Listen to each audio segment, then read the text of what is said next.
Italian Wine Podcast. Chin Chin with Italian wine people. This podcast has been recorded during Vi.Vite, an event organized by the Alleanza delle Cooperative Italiane, the Alliance of Italian Coops.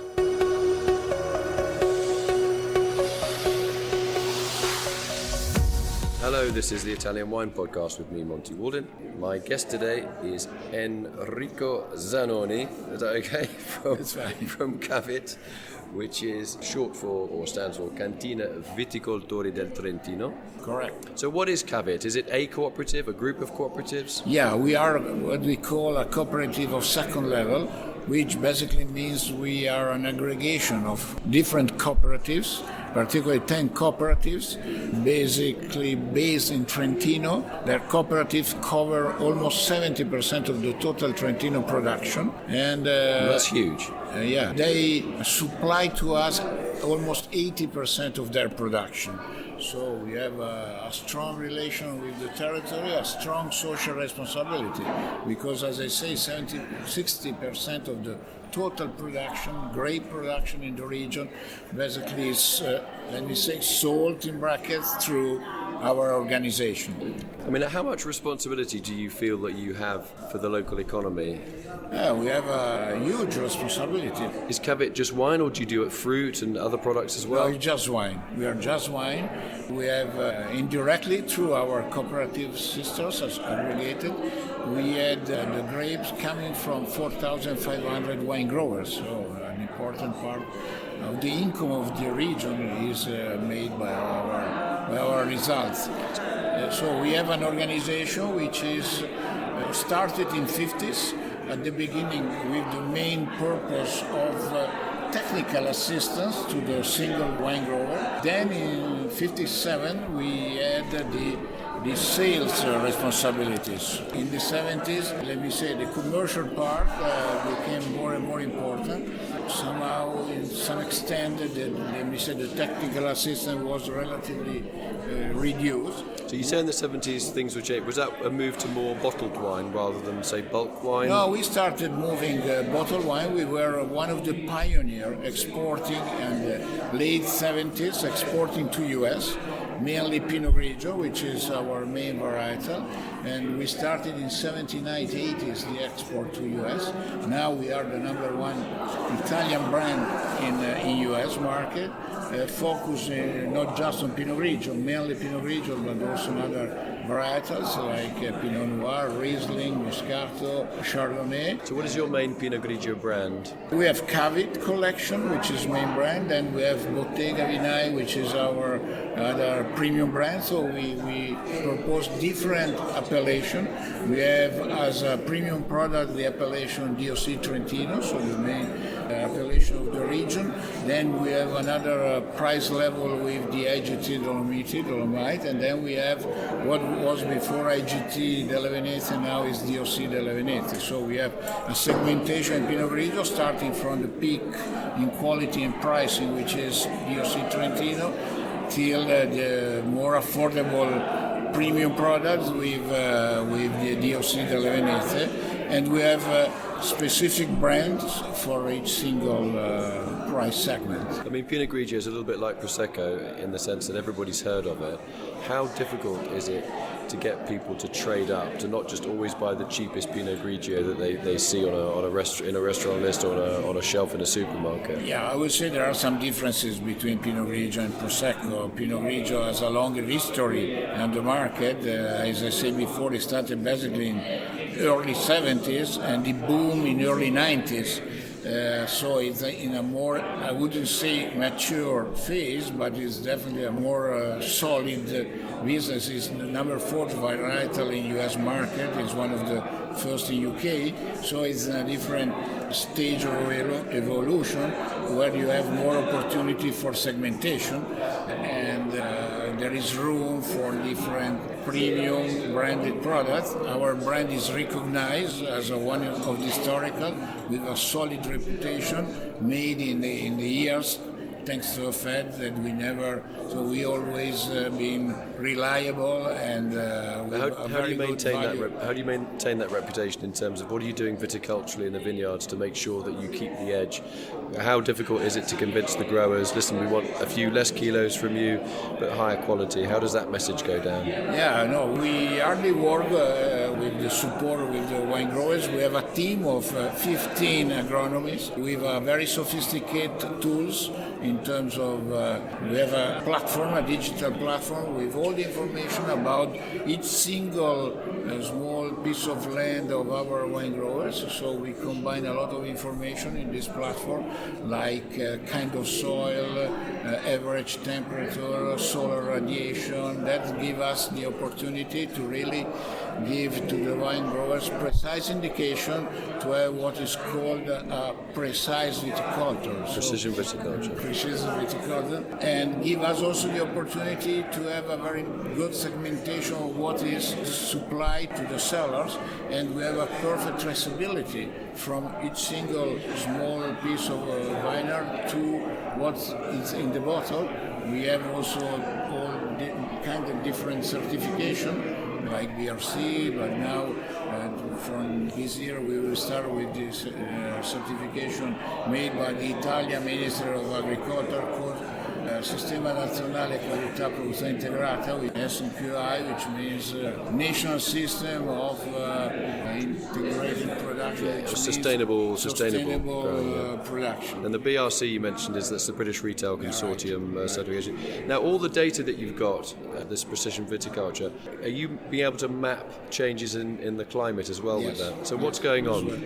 Yeah, in fact, if we make a long-term analysis, we have for sure an increase of average temperature, which is bringing different approach. We are, thanks God, mostly a viticulture of mountain, so we are in a good position to face the challenge of the temperature increase, the global warming. But it's changing also the way to work in the vineyard and to have a different approach also in terms of defense for pests and virus. diseases. Exactly. So what changes are you seeing? What are the growers doing to combat climate change? The first very simple impact is the fact that the harvest is getting more and more anticipated. So earlier, also the trace of the maturity and the way to price the wine grower is changing because it's based on different parameters that he used to be in the past in order to have the grapes coming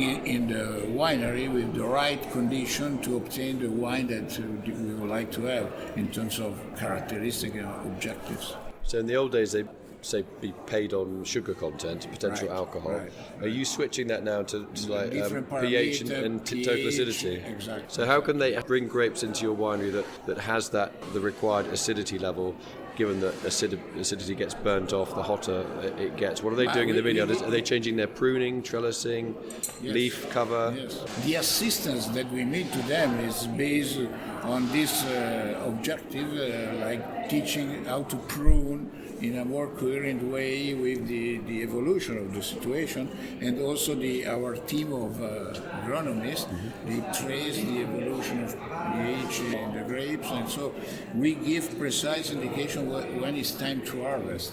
What happens if they don't listen? If you come to my vineyard and you say, look, Monty, it's getting hotter, can you leave a few more leaves during the growing season? Can you prune a different way? And I don't listen to you, but my numbers are still good. Do you still pay me for my grapes, or do you say, look, you didn't follow the protocol, even though your grapes are good, we're not going to pay you? How does that work? Well, what we can do is to advise them. We cannot force in any case. So usually we prove in the past years that the advice was right. And so we gain trust and confidence. But they can also not follow some indication. Then it's up to them, and they will be awarded or not awarded according to the quality of grapes that they will bring to the cellar. So do they see you as like the wise grandfather, the old chap looking over the vineyards, or do they see you? Do they see you as an interfering so and so? Right. Good question. I would say in a lot of cases, the study that we made in the last, 5 years, they scientifically prove what the experience of the grandfather and the father of the grandfather they had in the last 30 years. In other case, we were able to add to the experience, because if you take our wine growers, usually they own the land since 5 generations, so there is no exchange of wine in terms of transaction, economic transaction. So our tools, our indication, they add to the experience. They didn't substitute the experience, and I think it's a very good combination. I tend to say that our model as a Cavit is a very peculiar business model. I say everybody claims to be peculiar, but I think we are really peculiar because we combine, let me say, the artisanal touch of the small wine grower. Keep in mind that our wine grower, they have one hectare of ownership, so very small land, so they can really take care in a very artisanal way. While we have also very good state-of-the-art in technology in our big cellar, thanks to the size that we reached in the last year. We are in the ranking of the cellars in Italy. We are number 3, number 5, so we are in terms of biggest size. in terms of size turnover. Do your growers also have like fruit trees, like apples and other crops? They just focus on grapes. Focus just on. Is that because it pays more money? Because No, Pinot Grigio is worth the more mission, than an apple. The original mission was that, and we stick to the original mission. So it's Cavit for Vite, as in Vitis, as in wine, not Carpom, as in an apple. So okay. Now, in terms of global markets, what are global trends? We tend to think that we're drinking better quality, but maybe a little bit less wine. There's an emerging market, obviously in Asia. America's got a very strong wine market now. Where are the future opportunities going to come from, either in terms of your styling or the way that you brand? Firstly, we export 80% of our turnover, of our production. First market is US. Second market is Italy, so we cannot forget our domestic market. Third market is UK, then Germany, Canada, then we have Mexico, Russia. So our approach, thanks to our size, thanks to the fact that we cover an important piece of vineyard, we can have a very segmented offer. So we can offer the very premium specific product coming from the region with the typical characteristic of local grapes, while we can have also wine they try to match the local consumer expectation. So we have some products that are just dedicated to the US and Canadian market, some other products that are dedicated to the Chinese market. So who are the toughest negotiators? Yeah, good question. I will tend to say Chinese. Really? Yeah. So, I mean, when you're negotiating with a Chinese client, is it about the price? Is it about the packaging, the product? What are the key things that you're having to deal with? It's a mix of different stuff. So it's a different, we say, also cultural approach that you have to respect and to understand. Different way of doing business. Yeah. Way of doing business, and also the distribution in China is very complex because you have a lot of passages to reach the final consumer. So it's. Does that make styling wines hard? If there's this big sort of gap between you and the person that's drinking the wine, maybe in America it's easier that you know that when you sell something it's going to end up with a certain type of demographic drinking the wine, whereas in China it may be. That's correct. So we have less information about the demographics, or about expectation, about consumer clusters.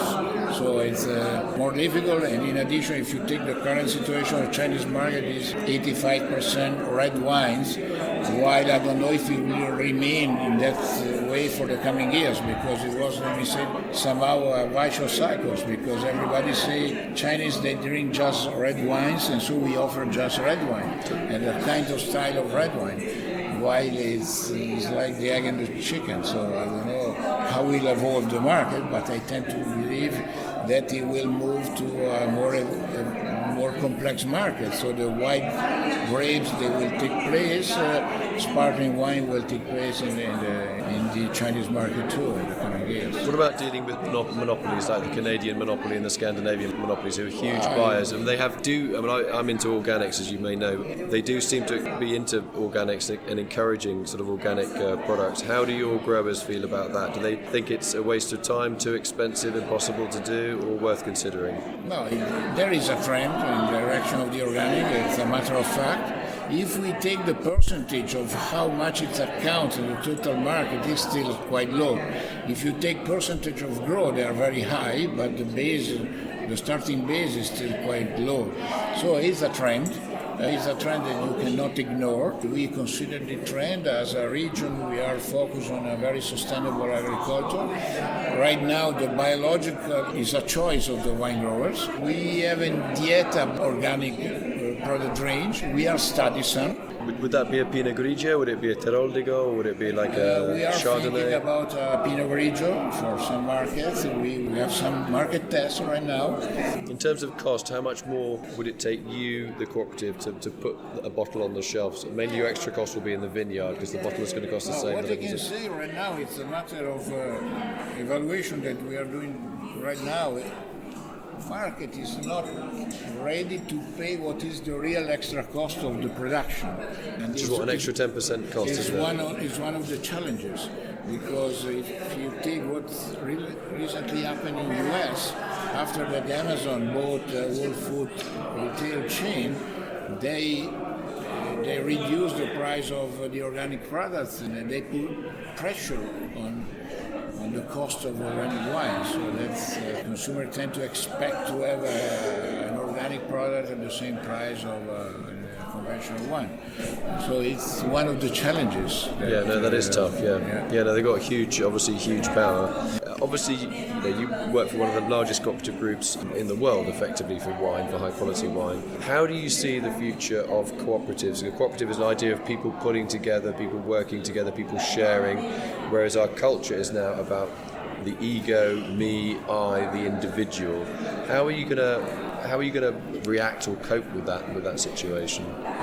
Firstly, I think that cooperative model in the wine is a winning model because several reasons. Because to master the production is key, and it will be even more key in the future, and is the key strategic factor of cooperatives without having too much invested capital, because the land belongs to the wine grower, so you can have a very good control of the production. To spend money on a huge winery and a bottling line. I think that is the starting point, crucial for the future.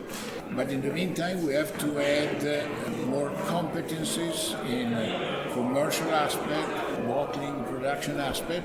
And I think as a Cavit, we are a good example of some action that must be evolved in the future. I tend to say that we are a sort of example of network of companies or chain of companies, because I think that one of the issues that the cooperative in Italy at least they have to face in the coming years is the size, because they tend to have a small size, which is not a positive aspect to compete on the global market. So I think the aggregation of cooperatives, respecting the original nature of each single cooperative, has to be, pushed in the future, because it will be a good way to combine the spirit, the original spirit of cooperative with more, competitive economic advantages, economy of scale. But aren't we seeing that though in the Italian cooperative sector, where we've seen cooperative groups, individual cooperatives joining together, pooling their resources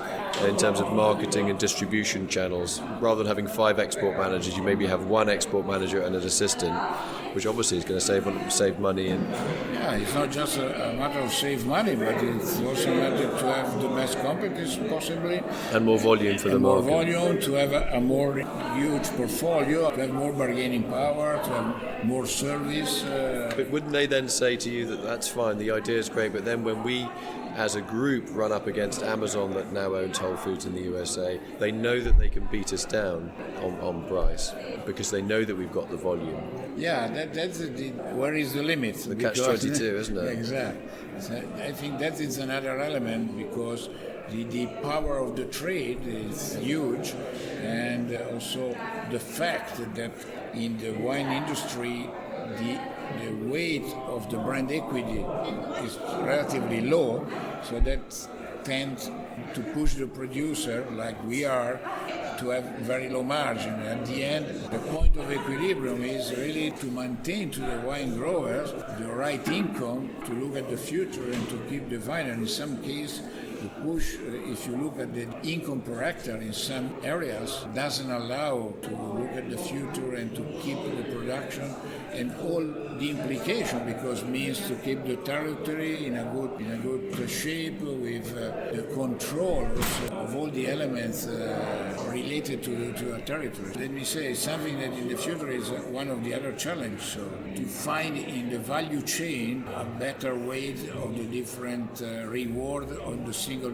piece of the chain. Yeah, no, it's everywhere. I mean, the thing with wine, we always use it on making widgets, making like Coca-Cola cans, for example. You have a machine and it will work 24 hours a day. It's always predictable. Whereas in wine growing, the weather ultimately... That's not the case. Right, so you've always got a flexible fixed cost. It's a fixed cost, but you've got flexible costs in terms of how many grapes you're going to get, exactly, how much juice they're going to give you, exactly, and how much wine you can make. Right. Okay.